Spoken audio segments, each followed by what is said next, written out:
एक साल इस असेंबली का गुजर गया सर, साल में कोई बातें नहीं की, लेकिन अफसोस ये होते देखे sir law and order situation हमारे पाकिस्तान में क्या हालात हैं।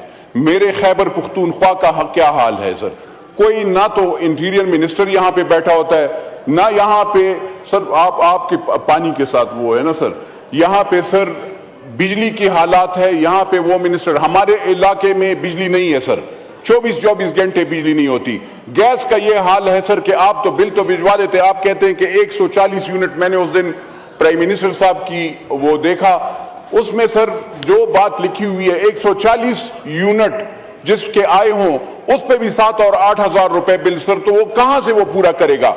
ये पाकिस्तान कैसा एक पाकिस्तान है कि जहां पे अगर आप पिंडी में जाते हैं तो 60 रुपए और 80 रुपए का आलू मिलता है, लेकिन अगर आप पेशावर में जाते हैं 160 रुपए का मिलता है। तो ये, और उसी इस्लामाबाद में अगर आते हैं सर तो आपको वही सब्जी और वो हर चीज यहाँ पे ज्यादा मिलती है। मुझे तो ये अफसोस है सर, यहाँ पे हम इसलिए नहीं आते कि हम टेबल पे और ऐसे ऐसे करूं, नहीं मैं सर इसलिए नहीं आता हूं, मैं यहाँ पे हमें मुंतखब किया गया है सर, और मुझे अफसोस ये होता है कि यहाँ पे आप सब उन लोगों को टाइम देते हैं कि जो पाकिस्तान की अवाम को भूल कर यहाँ पे अपनी खाली जाती नाव और जातियात पे वो उतरते हैं सर। जहाँ पे तनख्वाहों की बात है सर, हम इस महंगाई में, ये तो आप पार्लियामेंटेरियन की बात करते हैं, हम कहते हैं कि यहाँ पे जो जितने भी जो लोग काम करते हैं सर, ये 60 और 70 हजार रुपए पे अब इनके फैमिलीज के गुजारा नहीं होता सर। ये कहां से गुजारा करेंगे 60 हजार रुपए में, जब उसका 20 हजार रुपए का बिजली का बिल आएगा, 10 हजार रुपए उसका गैस का बिल आएगा, जब उसको दवाइयां वो महंगी वो खरीदेगा, 200 रुपए किलो आलू लेगा, 500 रुपए किलो चने का दाल लेगा, तो सर वो कहां से गुजारा करेगा। 565 रुपए पे वो घी का एक किलो वो लेगा सर। तो खुदारा इंसाफ करें यहाँ पे, और मेहरबानी फरमाकर सर अपने जो वज़रा हैं गवर्नमेंट के, मैं प्राइम मिनिस्टर साहब से रिक्वेस्ट करूंगा कि फाइनेंस मिनिस्टर, इंटीरियर मिनिस्टर, इनको यहाँ पे बैठना चाहिए, एनर्जी के मिनिस्टर, ये 4 तो हैं सर, वाटर के मिनिस्टर हमारे, मुझे पता है सर आप बैठे, लेकिन हमें वो मिनिस्टर्स चाहिए जो जवाब दे हैं। लॉ एंड ऑर्डर, हमारे शहीद होते हैं जवान, ये किधर गई ये मिनिस्टर्स।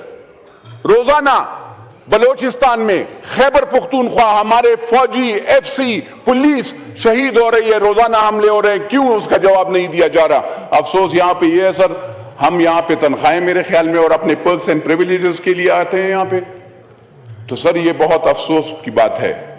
और मेरी आपसे रिक्वेस्ट है सर, आप सबसे रिक्वेस्ट है सर, ऑनरेबल एमएनए से रिक्वेस्ट है, खुदारा खैबर पुख्तूनख्वा और बलोचिस्तान की आवाम पे रहम करें। दोनों का बहुत बुरा हाल है। 11 साल से हम एक हुकूमत में वो है, law and order situation sir, रोजाना लोग अगवा हो रहे हैं, लोगों की जमीनों पे कब्जे हो रहे हैं। क्या हम भी बंदूकें उठा लें? तो सर हम आपसे रिक्वेस्ट करते हैं कि मेहरबानी फरमाकर खैबर पुख्तूनख्वा और बलोचिस्तान को भी देखें। अगर 60 रुपए का या 80 रुपए का आलू पंजाब में मिलता है, खैबर पुख्तूनख्वा और बलोचिस्तान में क्यों नहीं मिलता सर। वहां पे अगर बिजली पंजाब में मिलती है तो खैबर पुख्तूनख्वा और बलोचिस्तान में क्यों नहीं मिलती। हम भी पाकिस्तानी हैं, अल्हम्दुलिल्लाह पाकिस्तान हमारा है, ये नहीं है कि खाली पंजाब का वो है, पंजाब हमारे भाई हैं, लेकिन सर इस पे हमें जरूरी है, क्योंकि यहां वहां के हुक्मरान पाकिस्तान की अवाम के, खैबर पुख्तूनख्वा की या बलोचिस्तान के अवाम के लिए आवाज नहीं उठा रहे सर। हमें आप मौका नहीं देते, 1 साल से बटन दबा रहे हैं। आज आपकी मशकूर हैं कि 1 साल बाद आपने 12 तारीख को, आज 11 तारीख को आपने हमें मौका दिया सर। 1 साल सर खामोश रहे और खामोश नहीं रहेंगे सर। अगर कहीं पे किसी को इलेक्शन के ट्रिब्यूनल्स पे जाकर ट्रिब्यूनल में जाएं, वहां पे कंटेस्ट करें, लेकिन यहां पे अवाम की महंगाई के लिए आवाज उठाई जाएगी और इंशाअल्लाह हम खड़े होंगे, पाकिस्तान के लिए खड़े होंगे। पाकिस्तान है तो हम हैं, पाकिस्तान है तो ये असेंबली है, पाकिस्तान है तो यहां पे ये सारे अफसरान हैं सर। इंशाअल्लाह पाकिस्तान जिंदाबाद सर।